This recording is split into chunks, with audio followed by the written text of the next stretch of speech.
اپنی محبت و دوستی کا اکرام و احترام کرو اور اپنے عہد و پیمان کا پاس و لحاظ رکھو۔ محبت برکت ہے،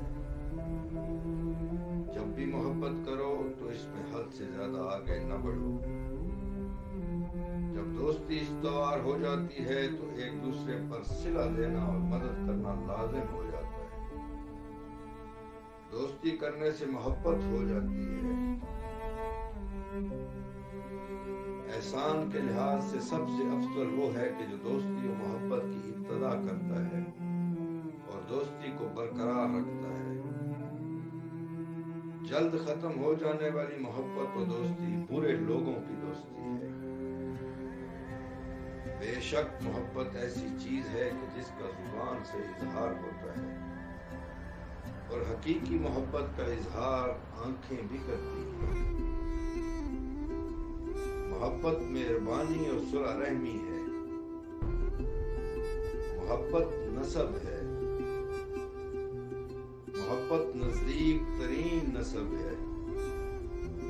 محبت قریب ترین عزیز داری ہے۔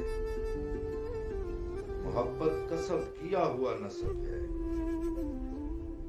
لوگوں سے محبت کرنا عقل کا سر ہے۔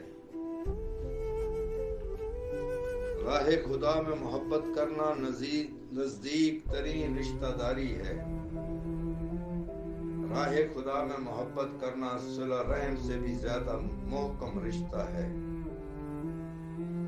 محبت و دوستی حاصل کرنے سے رشتہ محبت میں استحکام پیدا ہو جاتا ہے۔ تین چیزیں دینداری، فروتنی و خاکساری اور سخاوت محبت کا سبب ہوتی ہیں۔ تین چیزیں حسن خلق، بہترین نرمی، فروتنی باعث محبت ہوتی ہیں۔ بہترین انتخاب نیک لوگوں سے دوستی کرنا ہے۔ عقل کا سر لوگوں سے محبت کرنا ہے۔ بہت سے محبت و دوستی کرنے والے تصنع کرنے والے ہوتے ہیں۔ محبت کے بارے میں دلوں سے سوال کرو، کیونکہ یہ ایسے گواہ ہیں جو رشوت قبول نہیں کرتے۔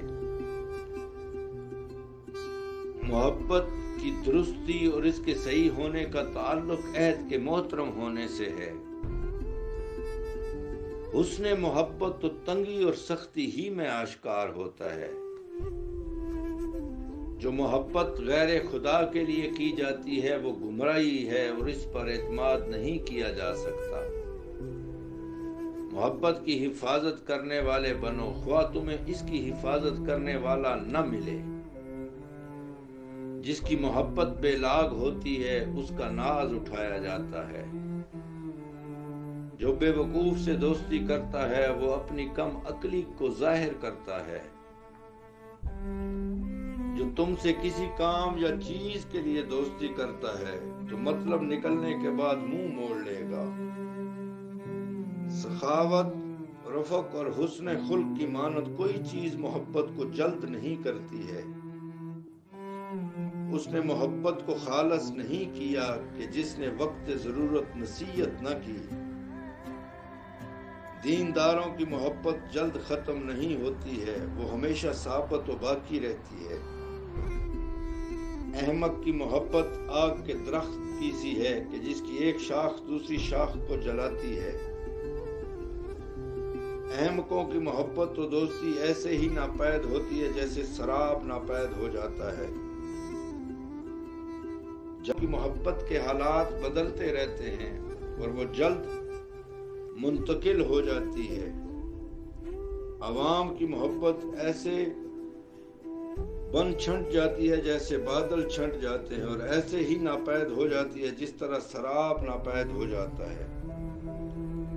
دنیا داروں کی محبت اس کے اسباب کے منقطع ہو جانے کے ساتھ ہی منقطع ہو جاتی ہے۔ آخرت کے شیدائیوں کی محبت باقی رہتی ہے جب تک بھی اس کا سبب باقی رہتا ہے۔ جس سے بھی محبت کرو خدا کے لیے کرو، اور جس سے بغض رکھو خدا کے لیے رکھو۔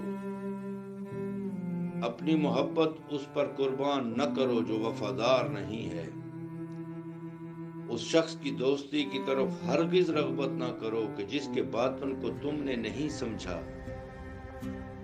کافر سے دوستی نہ کرو اور جہل کے ساتھ نہ رہو۔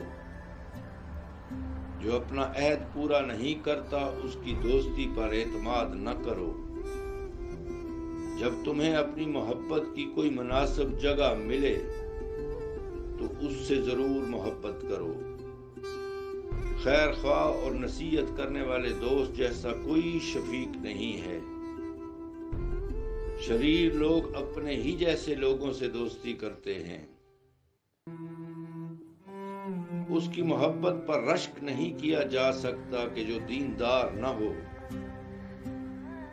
وفادار دوست اپنی حفاظت سے غافل نہیں ہوتا۔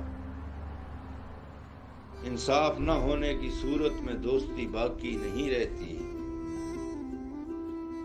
بہتر یہ ہے کہ احمقوں کی دوستی کو غنیمت سمجھنے والے کی اہانت کی جائے۔ نفع بخش ترین خزانے دلوں کی دوستی ہے۔ محبت دو عزیز داریوں میں سے ایک ہے۔ راہ خدا میں دوستی و محبت کرنا دو کامل ترین رشتہ داریوں میں سے ایک ہے۔ دوستی و محبت دلوں کا ارواح کی الف میں ایک دوسرے کی طرف مائل ہونا ہے۔ قریب ترین قربت دلوں کی محبت و دوستی ہے۔ سب سے زیادہ فاصلہ دلوں کے درمیان کا فاصلہ ہے۔ خبردار، خدا کے دشمنوں سے محبت و دوستی نہ کرنا اور نہ خدا کے اولیاء کے علاوہ کسی کے لیے اپنی دوستی کو خالص کرنا، کیونکہ جو جس جماعت سے محبت کرے گا وہ اسی کے ساتھ محشور ہوگا۔ خدا کے لیے ان چیزوں کی طرف رغبت کے ذریعے محبت کرو جو اس کے پاس ہے۔ لوگوں سے ان چیزوں سے بے رغبتی کے ذریعے محبت کرو جو ان کے پاس ہیں، تاکہ محبت حاصل کرنے میں کامیاب ہو جاؤ۔ وہ شخص کیسے خدا کی محبت کا دعویٰ کر سکتا ہے کہ جس کے دل میں دنیا کی محبت بیٹھ گئی ہے؟ بے ادب کے ساتھ خالص دوستی نہیں ہوتی۔